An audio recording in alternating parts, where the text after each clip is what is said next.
Good evening. We're back with Genesis chapter 42. Joseph's brothers go to Egypt.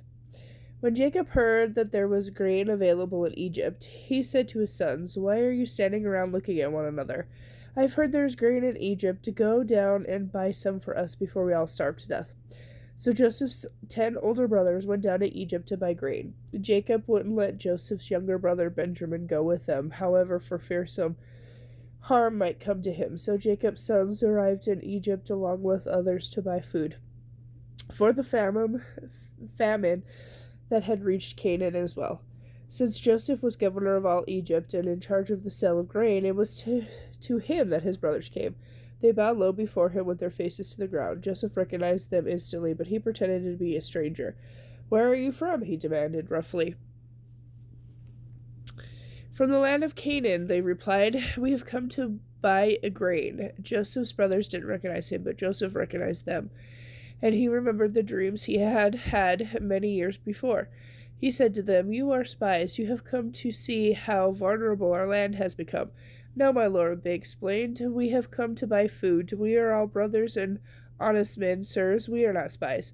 "Yes, you are," he insisted. "You have come to discover how vulnerable the famine has made us."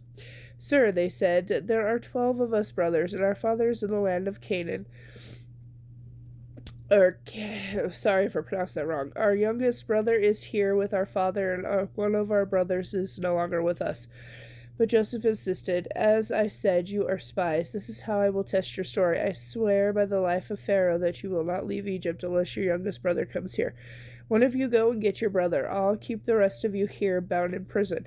Then we'll find out whether or not your story is true. If it turns out that you don't have a younger brother, then I'll know you are spies." So he put them all in prison for 3 days. On the third day, Joseph said to them, "I am a God-fearing man. If you do as I say, you will live. We'll see how honorable you really are. Only one of you will remain in the prison. The rest of you may go home with the grain from your families. But bring your youngest brother back to me. In this way, I will know whether or not you are telling me the truth. If you are, I will spare you." To this they agreed. Speaking among themselves, they said, "This all happened because of what we did to Joseph long ago. We saw his terror and anguish and heard his pleadings, and we wouldn't listen. That's why this trouble has come upon us." "Didn't I tell you not to do it?" Reuben asked. "But you wouldn't listen. And now we are going to die because we murdered him." Of course, they didn't know that Joseph understood them as he was standing there, for he had been speaking to them through an interpreter. Now he left the room and found a place where he could weep. Returning, he talked some more with them. He then chose Simon from among them and had him tied up right before their eyes. Joseph then ordered his servants to fill the men's sack with grain, but he also kept secret instructions to return each brother's payment at the top of his sack. He also gave them provisions for their journey, so they loaded up their donkeys with grain and started for home. But when he stopped for the night and one of them opened his sack to get some grain to feed the donkeys, he found his money on the sack. "Look," he explained to the brothers, "my money is here in my sack." They were filled with terror and said to each other, "What has God done to us?" So they came to their father Jacob in the land of Canaan, and told him all that had happened. "The man who is ruler over the land spoke very roughly to us," they said. "He took us for spies, but we said, 'We are honest men, not spies. We are 12 brothers, sons of one father. One brother had disappeared, and the youngest is with our father in the land of Canaan. Sorry."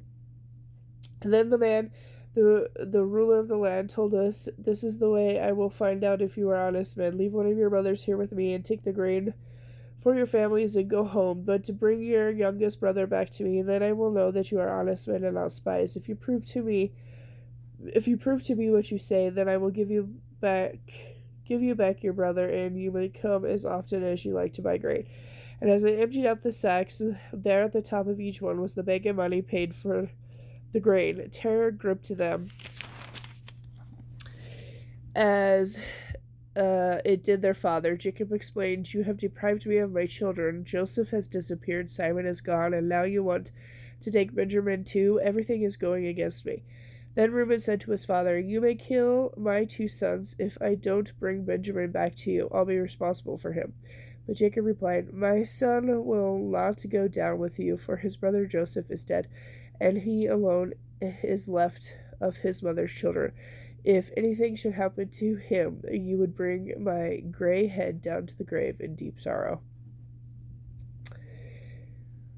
Okay, and with that, I'll be back later with Genesis chapter 43.